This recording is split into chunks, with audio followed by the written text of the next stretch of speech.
नमस्कार, मैं आरती मेहता कल की संगीत उत्तराखंड में आप सभी का हार्दिक अभिनंदन करती हूँ। आज मैं आप सभी को गाय का महत्व, गाय का हमारे जीवन में कितना महत्व है, गाय हमारे लिए कितनी उपयोगी है, इस चीज के बारे में कल की संगीत के माध्यम से बताने जा रही हूँ। तो आइए स्टार्ट करते हैं। प्राचीन काल में हमारे देश को सोने की चिड़िया कहा जाता था। इसमें सबसे बड़ा योगदान गौ माता यानी गाय का था। जब तक भारत के लोग गाय की पूजा करते थे, गाय को मान सम्मान देते थे, तब तक हमारा देश खुशहाल था।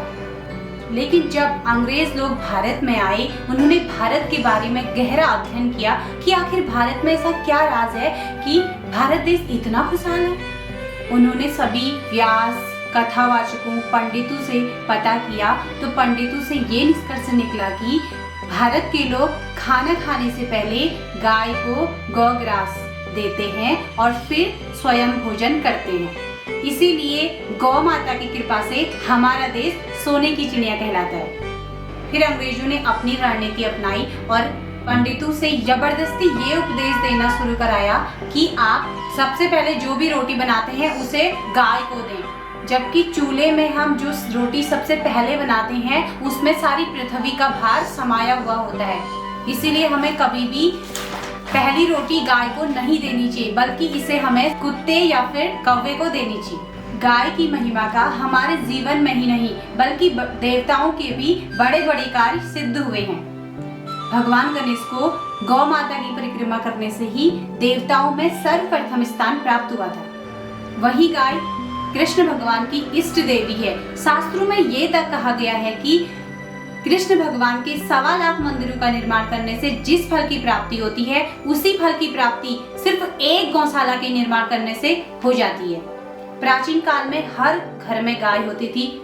ना कोई किसी घर में कोई रोग शोक होता था, ना कोई वास्तु दोष, क्योंकि गाय अपने आसपास की नकारात्मक ऊर्जा को हर लेती है। समाज में जैसे जैसे गाय का पतन होते गया, वैसे वैसे हमारे रोग शोक बढ़ने लगे और साथ ही साथ हमारी बुद्धि भी भ्रष्ट होने लगी।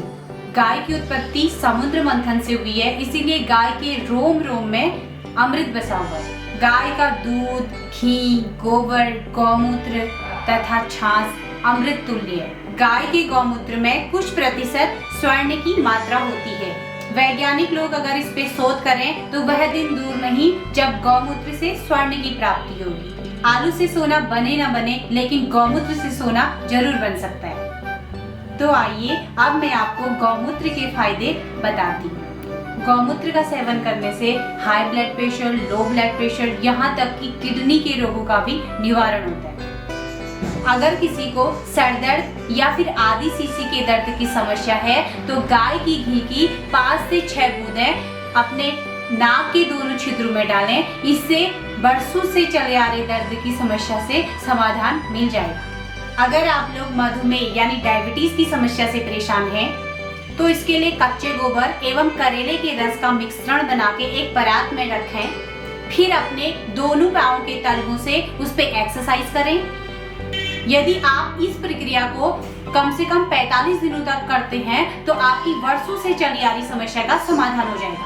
अगर किसी को लकवा, पैरालाइज हो गया हो तो गाय के गोबर में निर्गुंडी का रस मिलाएं। रोगी को पकड़कर उसके पैरों से एक्सरसाइज कराएं, लकवा ठीक होने लग जाएगा। अगर आप अपने होठों को नेचुरल तरीके से खूबसूरत बनाना चाहते हैं तो गाय के घी में कुछ जड़ी बूटियां मिलाकर आप रोज रात को अपनी नाभि में लगाएं, क्योंकि होठों का कनेक्शन नाभि से होता है।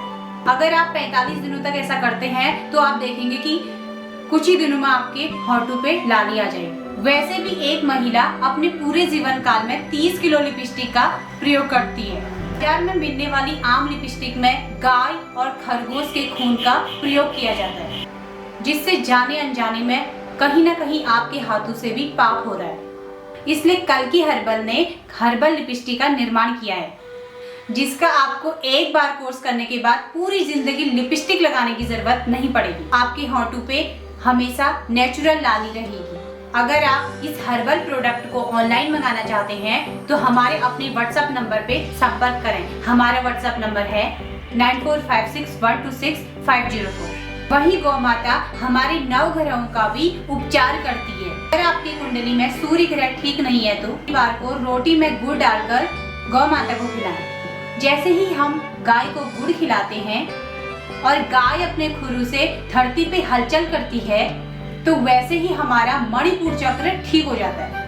और अगर मणिपुर चक्र जागृत हो जाता है तो कुंडली में सूर्य ग्रह अपने आप ही ठीक हो जाता है।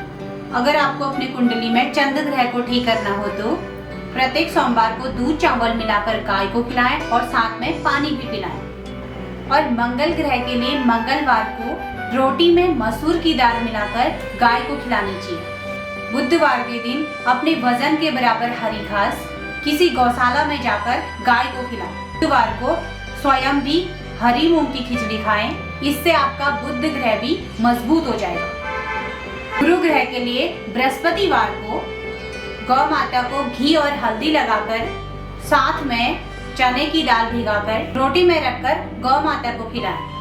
शुक्र ग्रह के लिए गौ माता को चावल की खीर बना के खिलाएं। और शनि ग्रह को शांत करने के लिए शनिवार के दिन रोटी में सरसों का तेल लगाकर और साथ में काले तिल रखकर गौ माता को खिलाएं। गाय का हमारे जीवन में जन्म से लेकर मृत्यु तक चोली दामन का साथ है। जब हम पैदा होते हैं तो माँ के दूध के साथ साथ गाय का दूध पीकर बड़े होते हैं, और जब हमारी मृत्यु होती है तो गाय के द्वारा ही हमारा गोदान होता है।